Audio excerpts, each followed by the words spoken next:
NEET தேர்வு இல்லாத மருத்துவத்துறை சார்ந்த படிப்புகளுக்கு Vinayaka mission school of allied health science, Chennai, Pondicherry, Salem. அமெரிக்காவில் இருக்கக்கூடிய அந்த வாஸ்புன்னு சொல்லுவாங்க, ஒயிட் ஆங்கிலோ சாக்சன் புரொட்டஸ்டன்ஸ், அதில் அந்த மாதிரி குடியானவர்களுக்கு நல்ல முடிவை எடுத்து தருகிறது.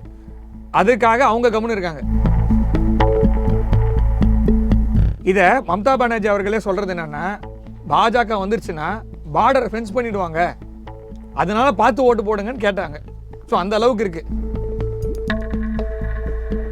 பங்களாதேஷ்ல இருந்து ஊடுருவிய அந்த பயங்கரவாதிகளோ, இல்லைன்னா கட்சி மோதலோ, இல்லைன்னா கட்சி சார்ந்த காழ்ப்புணர்ச்சியோ, இல்லைன்னா அதாவது ஒரு என்ன சொல்கிறது ஃபண்டமெண்டலிஸ்ட் அந்த இடத்துல இருக்கக்கூடிய மத ரீதியான அடிப்படைவாத சக்திகள் நடத்தக்கூடிய ஒரு தாக்குதல் மாதிரியோ தெரியவில்லை.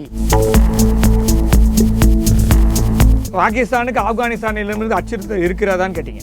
ஆனால் ஆப்கானிஸ்தானுக்கு பாகிஸ்தானிடமிருந்து அச்சுறுத்தல் வந்து அந்த நாடு இன்று சின்னாபின்னமாக இருப்பதற்கு காரணமே பாகிஸ்தான் தான். ஸோ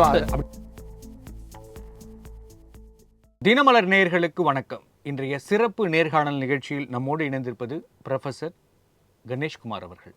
வணக்கம் சார். வணக்கம் சார். சார், ரொம்ப முக்கியமான அப்டேட். 10% ஸ்பெஷல் டாரிஃப் இந்தியாவுக்கு போட்டது செல்லுபடி ஆகாதுன்னு அப்படின்னு நீதிமன்றம் சொல்லி, அமெரிக்காவோட சுப்ரீம் கோர்ட், அவங்களோட சுப்ரீம் கோர்ட் சொல்லியிருக்கிறது. இதற்கு பின்னணிகள் என்ன? இது எப்படி சாத்தியப்பட்டது? இதற்கு பிறகு ட்ரம்ப்போட அந்த டாரிஃப் வெப்பன் என்னவா ஆகும்? இது நிறைய கேள்விகள் இருக்கு. திருந்துறதுக்கெல்லாம் சான்ஸே இல்லை. டு பி ஃப்ராங்க், இது ரொம்ப நாளாக எதிர்பார்த்தது. இன்றைக்கி தான் நம்மளுக்கு அதுக்கான இது கிடச்சிது. அதாவது நியாயம் கிடைக்கணும்னு சொல்லுவாங்கள்ல, அது அவங்க ஊர்லேயே தெரியும். இது ஒரு நியாயமற்ற முறையில் அவர் அதாவது சர்வாதிகாரம் அப்படிங்கிறது அவர் அயட்டோல்லா அலி காமினிக்கு வச்சார். கிம் ஜாங் உன் டூ இருக்கார்ல, அவருக்கு வச்சார். இவங்கெல்லாம் தன்னிச்சே அதிகாரத்தோடு நான் மாத்திரம்தான் சொல்கிறதான் சட்டம், வேறு யாரும் எதுவும் கேள்வியே கேட்கக்கூடாது அப்படின்னு ஆட்சி நடத்துகிறாங்க அப்படின்னு அமெரிக்கா இந்த நாடுகள் மீது பெரிய ஒரு விமர்சனத்தையும் ஒரு பகிரங்க குற்றச்சாட்டையும் வைக்குது. ஆனால் இந்த தீர்ப்பின் மூலமாக இந்த வைத்த அந்த குற்றச்சாட்டு இருக்கு இல்லையா, அந்த விமர்சனம் குற்றச்சாட்டு, இது அமெரிக்காவுக்கு தான் பொருந்துற மாதிரி நான் பார்க்குறேன். ஏன்னா இந்த 10% இருக்கு இல்லையா, அவர் யாரையுமே கேட்கல.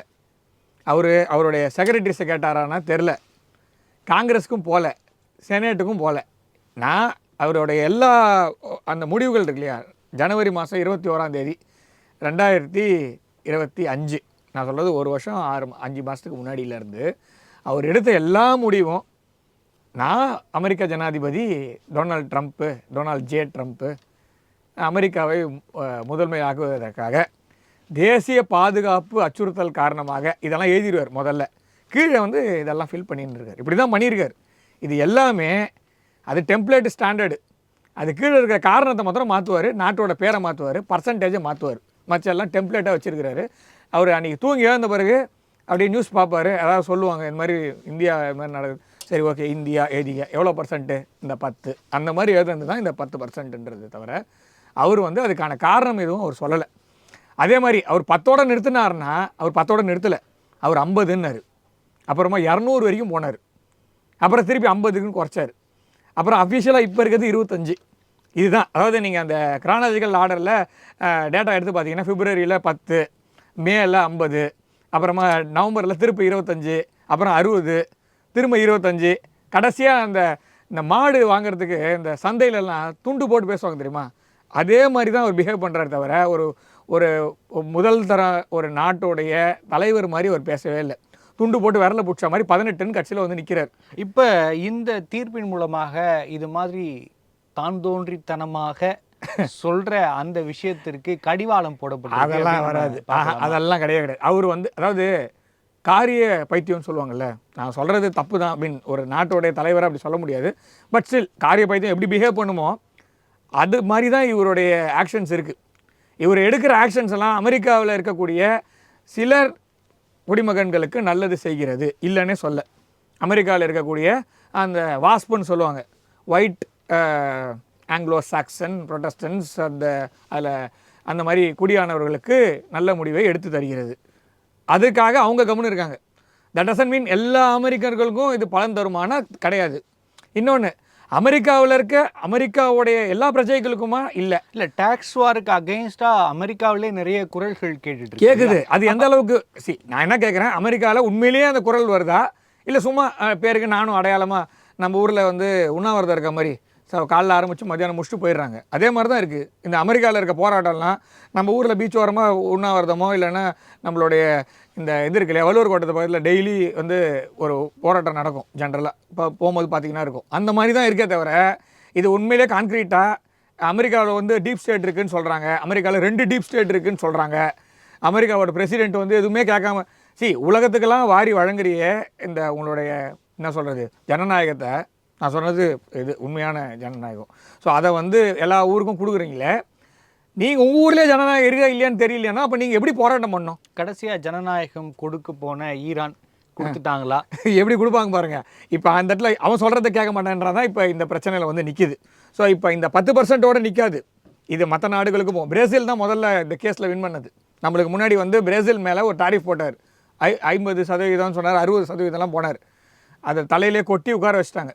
ஸோ அந்த டாரிஃப் கிடையாதுன்ட்டு. அடுத்தது இந்தியா.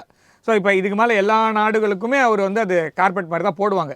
இன்னொன்று, இது மிகப்பெரிய பின்னடைவு அவருக்கு ஏற்படுத்தும். எதுலன்னா அவருடைய மிட் டேர்ம் எலெக்ஷனில் ஏற்படுத்தும். இன்னும் ஒரு 4 மாதத்தில் அதற்கான வேலைகளை தொடங்கிடும். அமெரிக்கா வந்து எல்லா ஊர்லேயும் ஜனநாயகம் கொடுக்குதுல்ல, உண்மையிலேயே அந்த ஊரில் ஜனநாயகம் இருக்கா இல்லையான்றது உங்களுக்கு வந்து இன்னும் ஒரு 5 மாதத்தில் தெரிஞ்சிடும். அப்படி தான் நான் பார்க்குறேன். இது வந்து நிற்க போகிறதில்ல. ஈரானுக்கு இவங்களால் விற்க முடியலங்க. ஈரானுக்கு இவங்களால் ஜனநாயகத்தை விற்க முடியல. இப்போ ஈரான் மேலே இவர் வந்து சிரியாவுக்குங்கிறது என்ன நிலைமையில தான் இல்லை சிரியாவுக்கே இவங்க ஜனநாயகம் விற்றாங்கல்ல.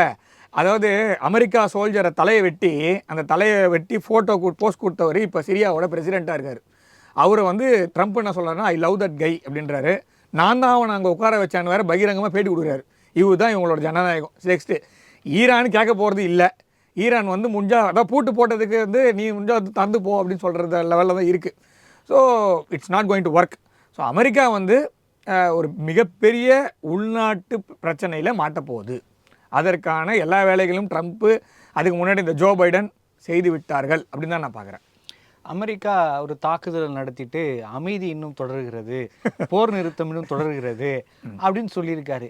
இது அமெரிக்கா என்ன லாஜிக்கு அப்படிங்கிறதே புரியலையே. அதாவது 2 போர்ட் மேலே அடிச்சிட்டாங்க. 2 துறைமுகத்தின் மீது தாக்குதல் செய்து அதை அனௌன்ஸ் பண்ணும் போதே நாங்கள் தாக்குதல் பண்ணிட்டோம், ஆனால் அமைதி அப்படின்றாங்க. இல்லை, அமைதி தொடர்கிறது, போர் நிறுத்தம் தொடர்கிறது, ஆனால் இது ஒரு சின்ன ஆபரேஷன் பண்ணிருக்காரு. இது என்ன லாஜிக்ல? இது எப்படி இருக்குன்னா, பழைய தமிழ் படத்தில் ஒன்று வரும், கல் வந்து பேப்பரில் சுற்றி தூக்கி அடிப்பாங்க. அந்த பேப்பரை திறந்தீங்கன்னா உள்ளுக்குள்ள விண்டோ ரிப்பேர்னு எழுதியிருக்கும், கண்ணாடிகள் ரிப்பேர் செய்து தரப்படும்னு.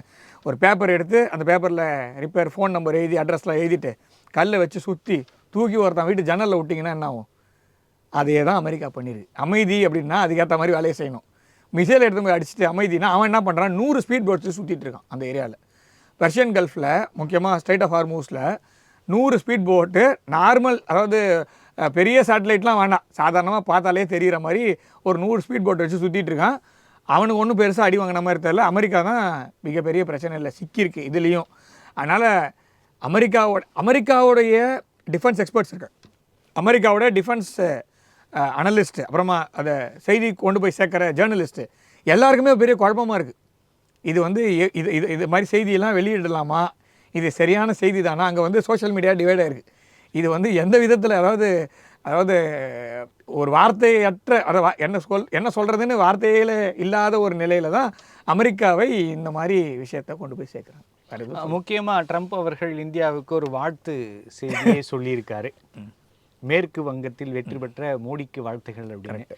ஸ்டேட்டுக்கெல்லாம் வாழ்த்து சொல்கிற அளவுக்கு ஃப்ரீயாக இருக்காரா தலைவர்? அதாவது இந்த சிவாஜி படத்தில் வந்து இந்த வில்லன் கேரக்டர் வந்து ரஜினிகாந்த் சார் பார்த்து சொல்லும், என்னங்க அது இப்படி ஆகி போச்சு அப்படின்றதுக்கு முன்னாடி முதல்ல என்ன சிவாஜி இப்படி ஆகி போச்சேன்னு ஒரு வசனம் வரும். அதுக்கப்புறம் தான் என்ன இது இப்படி ஆயிடுச்சுன்னு ஒன்று வரும். அந்த மாதிரி நம்ம இதை எடுத்துக்கலாம். இது வந்து வாழ்த்து அப்படின்றத விட ஒரு மறைமுக எச்சரிக்கை. ஏன் அப்படின்னா, பங்களாதேஷ் இப்போது அமெரிக்காவின் வசம் இருக்கிறது. நம்ம எல்லாருக்குமே தெரியும். அங்கே ஒழுங்காக போய் இந்த வண்டியை பஞ்சர் பண்ணி அந்த இன்ஜினில் சக்கரையை போட்டு அந்த வண்டி நிற்க வச்சு, அதுக்கப்புறமா ஸ்டூடெண்ட் ப்ரொட்டஸ்ட்னு ஒன்று கொண்டு வந்து அதையும் ஆட்சி மாற்றத்தை கொண்டு வந்து இப்போ வந்து ஒரு மாதிரி ஒரு ஓடின்னு இருக்குது. அவங்களும் நம்மக்கிட்ட வந்து வாங்கி தான் வண்டி ஓட்டின்னு இருக்காங்க. இப்போவும் இருந்தாலும் அமெரிக்கா பாய் போட்டு படுத்துட்டு இருக்கு அப்படின்றது தான் உண்மை. ஸோ இப்போ ஆட்சி மாற்றம் வந்ததுனால இப்போ மேற்கு வங்க மாநிலம் இருக்கு இல்லையா, அது வந்து கொஞ்சம் கண்டிப்பாக வந்து ஒரு ஸ்ட்ரென்தன் பண்ணும். இதை மம்தா பானர்ஜி அவர்களே சொல்கிறது என்னென்னா, பாஜக வந்துருச்சுன்னா பார்டரை ஃபென்ஸ் பண்ணிவிடுவாங்க, அதனால பார்த்து ஓட்டு போடுங்கன்னு கேட்டாங்க. ஸோ அந்த அளவுக்கு இருக்குது. அதாவது நீங்கள் மாநிலத்தோட முதல்வராக இருக்கலாம், நீங்கள் என்ன வேணால் பண்ணலாம், ஆனால் தேசிய பாதுகாப்பு அப்படிங்கிறது வந்து இதுக்கெல்லாம் வந்து மடியாது, இது பண்ணக்கூடாது, இதை கொண்டு வரக்கூடாது. தேசத்தோட பாதுகாப்பை அடகு வச்சு நீங்கள் எலெக்ஷனில் ஜெயிக்கிறதுன்றது வந்து ஒரு ஒத்துக்க முடியாத ஒரு செயல். அப்படி இருக்கும்போது இப்போ நம்மளுக்கு இது மறைமுக எச்சரிக்கையாக தான் நம்ம இதை எடுத்துக்கணும். என்னென்னா, என் ஏரியா இங்கே இருக்குது, அதே மாதிரி எல்லாருமே திரும்ப பேக் பண்ணிட்டு போயிடுவாங்க அப்படின்னு சொல்கிறாங்க. அதாவது பங்களாதேஷில் நாடாளுமன்றத்திலே அவர்களோட எம்பியை பேசியிருக்காங்க. கரெக்ட். அப்போ அதோட இம்பேக்ட் என்னவா இருக்கும், நாம் அதை எப்படி ஹேண்டில் பண்ண போகிறோம்? இப்போ அவரே பேசியிருக்காருன்னா எந்த அளவுக்கு இங்கே மக்கள் இருக்காங்க நம்ம பார்க்க முடியுது. குறிப்பாக நம்ம உள்ளூர் அரசியலையும் சேர்த்து தான் பார்க்க வேண்டியிருக்கு. குறிப்பாக அந்த எல்லைப்புறங்களில் இருக்கிற தொகுதிகளில் பெருவாரியாக பிஜேபி வெற்றி பெறவில்லை, மற்ற கட்சியினர் 2 கட்சிகளும் மாறி மாறி வெற்றி பெற்றிருக்காங்க. அப்போ இந்த சூழ்நிலையில் நம்ம அடுத்து எடுக்கிற நடவடிக்கைகள் என்பது 2 நாட்டுக்கான சுமூக உறவை தொடர்ந்து இருக்குமா? ஏற்கனவே நமக்கும் அவர்களுக்குமான அந்த உறவு என்பது ரொம்ப நாளாக இருந்தால் கூட, நம்மளோட தயவில் இருந்தாலும் கூட, அவர்கள் அப்பொழுது ஏதாவது ஒரு வாலாட்டி கொண்டே இருப்பது அப்படிங்கிற ஒரு விஷயமும் இருக்குது. இங்கே தலையை வச்சிருந்தாலும் அந்த வாழையும் சேர்த்து வைக்கிறாங்க தான். அப்போ இது அடுத்த கட்ட நடவடிக்கைகள் எப்படியா இருக்கும்? இப்போ நீங்கள் சொல்கிற மாதிரி அமெரிக்காவின் கண்களும் கைகளும் பங்களாதேஷில் இருந்ததுன்னா, அப்போ நமக்கும் பங்களாதேஷுக்குமான உறவு அல்லது அமெரிக்காவுக்கும் பங்களாதேஷுக்குமான உறவு என்பது ஒரு முக்கோணத்தில் போயிருக்கு. அப்போ நம்மளை கண்ட்ரோல் பண்ணுற இடத்துல அல்லது அதற்காக காரணமாகத்தான் இங்கே முடிவுகள் வைக்கப்படுகிறதா அப்படிங்கிற கேள்வி இருக்கு இல்லையா? ஒன்றா சொல்கிறேன். முதல்ல இந்த இடத்துல ஆட்சி மாற்றம் வந்திருக்கு. அதான் நீங்கள் சொன்ன மாதிரி பார்டர் டிஸ்ட்ரிக்ஸில், முக்கியமாக பார்டர் கான்ஸ்டியூவன்சிஸில் திரிணாமுல் காங்கிரஸ் ஜெயிச்சிருக்கிறத பார்க்க முடியுது. சரி, 800 வருஷம் கழிச்சு இந்த இடத்துல இந்த மாதிரி ஒரு ஆட்சி வந்திருக்கு. இதை நம்ம வரவேற்போம். முதல்ல இது வந்து வரலன்னா என்னன்றது தான் நம்ம யோசிக்கணும். வந்துட்டாங்க. ஸோ வந்தவங்களுக்கு பிளான் இல்லைன்னா தான் பிரச்சனை. சில இடத்துல எப்படி வந்தோன்னு தெரியாமல் ஜோ பைடன்லாம் ஜெயிச்சார். எப்படி ஜெயிச்சார்னே தெரியாது. நானும் ஜெயிச்சிட்டேன்டா அப்படின்ற மாதிரி தான் இருந்தாரே தவிர, அந்த மாதிரி எப்படி ஜெயிச்சோன்னே தெரியாமல் வந்துட்டு அதுக்கப்புறம் பிளானே இல்லாமல் ப்ரொசீட் பண்ணி அது மாதிரி ஒரு 4 வருஷம் வண்டி சொல்கிறது உள்ளூர் அரசியலோட சிங்க் ஆகிட போது இல்லை, நான் அதுக்குள்ளே போகல. அதனால தான் நான் ஜோ பைடன் ஒன்று நிறுத்திட்டேன். ஸோ இது நடந்தது.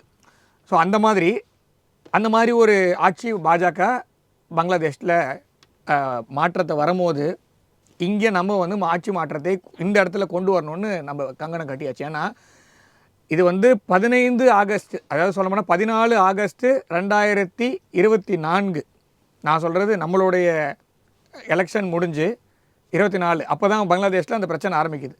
அப்போவே நம்ம ஆர்டிக்கலும் எழுதணும். அப்போவே இங்கே இருக்கக்கூடிய ஆளும் கட்சி, அதாவது இங்கே இருக்கக்கூடிய ஆளும் கூட்டணி இருக்கு இல்லையா, அடுத்தது என்ன ஆகுன்றது நம்மளுக்கு தெரியும்.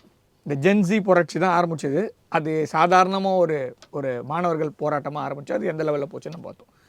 அதனால் this party R this government in west Bengal, புதுசாக வந்திருக்கிற இந்த அரசாங்கம் பிளானே இல்லாமல் இதுக்குள்ளே போகல. இதெல்லாம் எதிர்பார்த்து தான், அதாவது டிசைசிவ் விக்ட்ரி, அதே மாதிரி பிளான்டு விக்ட்ரி தான். அதனால் இதை வந்து எப்படி ஹேண்டில் பண்ணணும்னு அவங்களுக்கு நல்லாவே தெரியும். ரெண்டாவது, அமெரிக்கா வந்து நம்மளை டிக்டேட் பண்ண முடியாது. நீ இவனை வச்சுக்கோ இவனை வச்சுக்காதான்னு டிக்ளேட் பண்ணுவேன். ஏன்னா இவன் அதை பண்ணியிருக்கான். ட்ரம்ப் வந்த உடனே ஒரு வேலையை செஞ்சார்.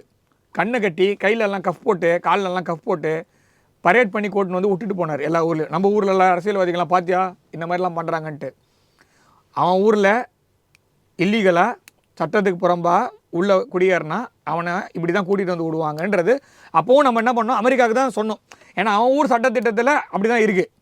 நம்ம ஊரில் சட்டத்திட்டத்தில் அப்படி இல்லை. அவனை வந்து ஒரு ட்ரெயின் ஏற்றி அவனுக்கு பொட்டலம்லாம் கட்டி கொடுத்து, ஏன்னா நம்ம ஊரில் பாகிஸ்தான்லேருந்து வந்து பிரிசனர் ஆஃப் வார் இருந்தாலே அவனுக்கு சாப்பாடு போகிறதுக்கு நம்ம ஸ்டாம்ப் வாங்கியிருக்கோம். அவனை சோறு போட்டு கொண்டு போய் பார்டரில் விட்டு வந்தோம். ஸோ அந்த மாதிரி தான் நம்ம இருந்திருக்கோம். ஸோ இங்கே நம்ம வந்து பார்க்க வேண்டியது என்னென்னா, அவன் நம்ம உள்நாட்டு விவகாரத்தில் தலையிட முடியாது. அது அமெரிக்கா வந்தாலும் பங்களாதேஷ் இருந்தாலும். பங்களாதேஷ் நாட்டோடைய குடிமகன்கள் இங்கே வந்து இல்லீகலாக தங்கியிருந்தானா வீட்டுக்கு அனுப்ப வேண்டியது இந்தியாவோட கடமை. அதை வந்து ஒரு ஓட்டுக்காகவோ இல்லை தன்னுடைய கட்சிக்கு ஆதரவாக இருக்கிறாங்கன்றதுக்காக வைத்துக்கொள்வது என்பது எந்த ஒரு கட்சிக்கும் பொருந்தாது, கூடவும் கூடாது. ஸோ அதை ட்ரம்ப்போ சொல்ல முடியாது, தாரிக்கும் சொல்ல முடியாது.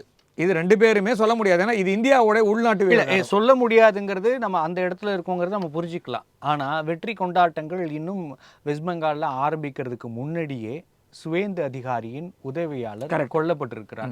நீங்க சொன்ன அந்த பாயிண்ட்லாம் வச்சு பார்க்குறப்ப இது உள்ளூர்ல நடந்த உள்ளூர் அரசியலாக மட்டுமே பார்த்து கடந்து போக முடியுமா, இல்லை இதுக்கு வேதேனும் இல்லை அந்த அவர் கொல்லப்பட்ட விதம் பார்க்கும்போது அது வந்து ஒரு பங்களாதேஷ்ல இருந்து ஊடுருவிய அந்த பயங்கரவாதிகளோ இல்லைன்னா கட்சி மோதலோ இல்லைன்னா வந்து கட்சி சார்ந்த காழ்ப்புணர்ச்சியோ இல்லைன்னா அதாவது ஒரு என்ன சொல்கிறது ஃபண்டமெண்டலிஸ்ட் அந்த இடத்துல இருக்கக்கூடிய மத ரீதியான அடிப்படைவாத சக்திகள் நடத்தக்கூடிய ஒரு தாக்குதல் மாதிரியோ தெரியவில்லை.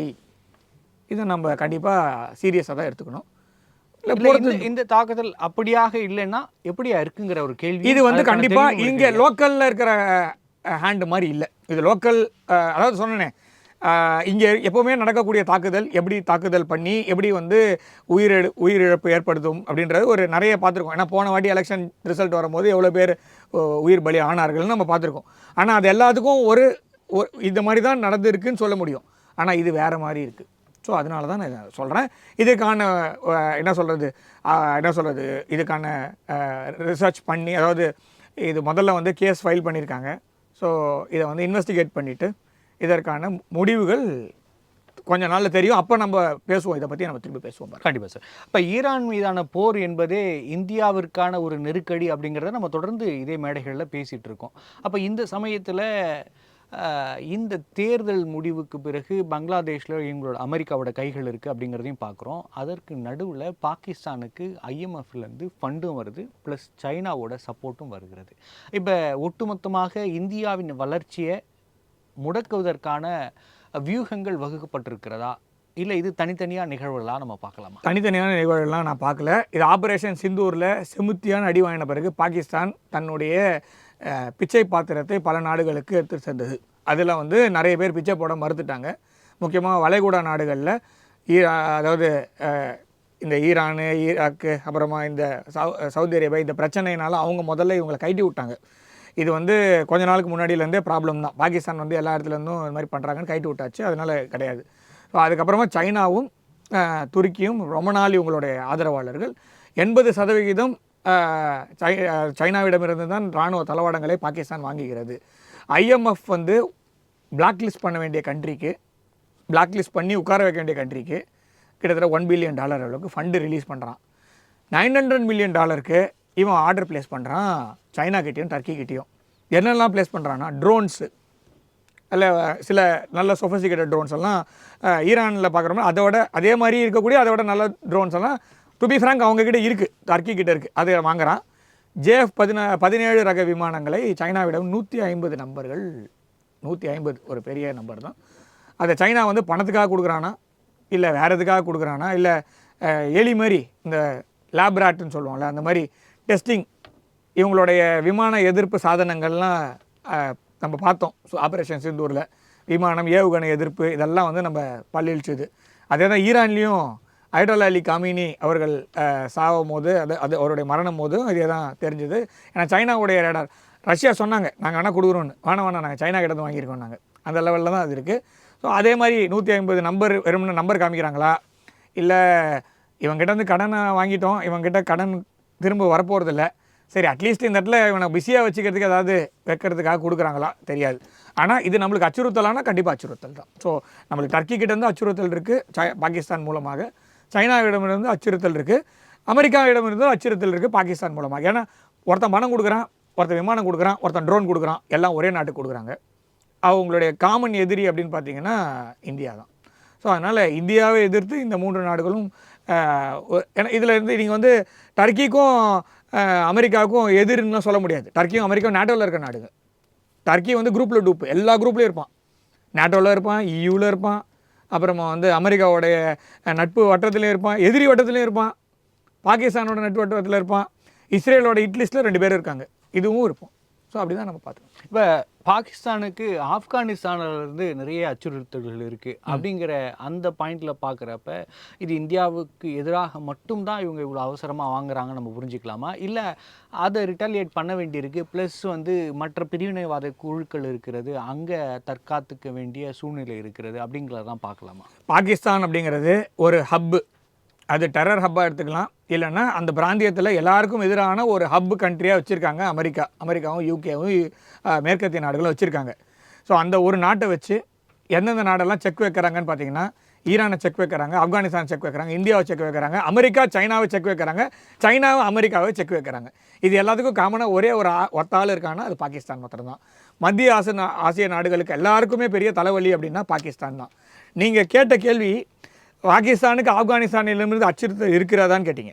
ஆனால் ஆப்கானிஸ்தானுக்கு பாகிஸ்தானிடமிருந்து அச்சுறுத்தல் வந்து அந்த நாடு இன்று சின்னாபின்னமாக இருப்பதற்கு காரணமே பாகிஸ்தான் தான். ஸோ அப்படி தான் நம்ம எடுத்துக்கணும். நம்ம இறுதியான கேள்வி, ஜெய்சங்கர் அவர்கள் வெளியுறவு பயணம் மேற்கொண்டிருக்கிறார். என்னென்ன காரணத்துக்கு போகிறாரு, என்ன விஷயங்கள் பேசப்படலான்னு எதிர்பார்க்கலாம், என்னென்ன முன்னேற்றங்கள் இருக்கும்? இதில் நிறைய பயணங்கள் லாஸ்ட்டு ஒரு 3-4 டேஸில் சுரினாம் போயிருக்காரு, ட்ரினிடாட் டொபாகோ போயிருக்காரு, ஸோ அந்த ஜமைக்கா, ஸோ அந்த என்ன சொல்கிறது கரிபியன் ஐலாண்ட்ஸ்லாம் போயிருக்காரு. அங்கே இந்திய வம்சாவளியில் இருக்காங்க, இந்திய வம்சாவளியில் ஆட்சியிலும் இருக்காங்க. ஸோ இதெல்லாம் ஒரு அதாவது ராஜதந்திர ரீதியாக பிரதமர் மோடி அவர்களும் போயிட்டு வந்தாங்க கொஞ்ச நாள் முன்னாடி தான். அது வெனிசுலா பக்கத்துலேயே இருக்குது. ஸோ அதனால் இப்போதைக்கு இது ராஜதந்திர ரீதியான ஒரு பயணம். அங்கே இருக்கிற ஸ்கூல் பசங்களுக்கு லேப்டாப் கொடுத்துருக்காங்க. 2 நாட்டுடைய உறவுகளை உயர்த்துவதற்காக பயணம். அப்படி இருந்தாலும் இதற்கான ஆக்சுவல் ரீசன்ஸ் வந்து கொஞ்ச நாள் நமக்கு தெரியும். என்றைக்குமே மோடி வந்து ஊர் சுற்ற போயிட்டார் அப்படின்னு சொன்னவங்க எல்லாருமே கோவிட் வந்த பிறகு தான் தெரிஞ்சது அவர் ஏன் போனது எல்லாமே எதுக்காக அப்படின்னு. அதே மாதிரி அவருடைய இடத்துல தான் இப்போ இவர் பயணம் பண்ணுறாரு, சின்னத்தலை. ஸோ இவர் என்னென்ன பண்ணுவார் அப்படின்றது நம்மளுக்கு எல்லாருக்குமே தெரியும். அவர் வந்து ஒரு அங்கே ஒரு பேசக்கூடிய அந்த போடியம்லேருந்து ஒரு உரையில் ஆற்றும்பொழுது ஒரு வார்த்தை சொன்னார். நான் ஒரு நாட்டோட பேரை சொல்ல மாட்டேன், ஏன்னா நான் டிப்ளமேட்டிக் இதில் இருக்கேன், அதாவது தூதரக அதாவது இது ரீதியாக இருக்கேன். ஆனால் ஒரு நாடு கோவிட் வந்தபோது தன்னுடைய நாட்டுடைய ஜனத்தொகை மாறி 8 மடங்கு ஜனங்களுக்கு கொடுக்க வேண்டிய என்ன சொல்கிறது வேக்சினை, அதாவது தடுப்பூசியை வச்சிட்டு இருந்தாங்க. நான் யாருக்குமே கொடுக்கல, அந்த நாட்டோட பேரை நான் சொல்ல மாட்டேன் அப்படின்னாரு. அந்த மாதிரி தான் நம்ம புரிஞ்சுக்கணும். அதனால் அது எந்த நாடுன்றது நம்ம எல்லாருக்குமே தெரியும், உலகத்துக்கே தெரியும். ஸோ இதுதான் உலகத்தில் எல்லாருமே தெரிஞ்சுக்க வேண்டிய விஷயன்றதை தான் அவர் பேசிகிட்டு இருக்காரு. அதனால் கொஞ்ச நாள் மாற்றம் வரும், பார்ப்போம். நன்றி சார். நம்முடைய சிறப்பு நேர்காணல் நிகழ்ச்சியில் கலந்து கொண்டு பல்வேறு கருத்துக்களை நம்மோடு பகிர்ந்து கொண்டமைக்கு நன்றி. வந்தே மாத்திரம். மற்றும் ஒரு நிகழ்ச்சியில் சந்திக்கலாம்.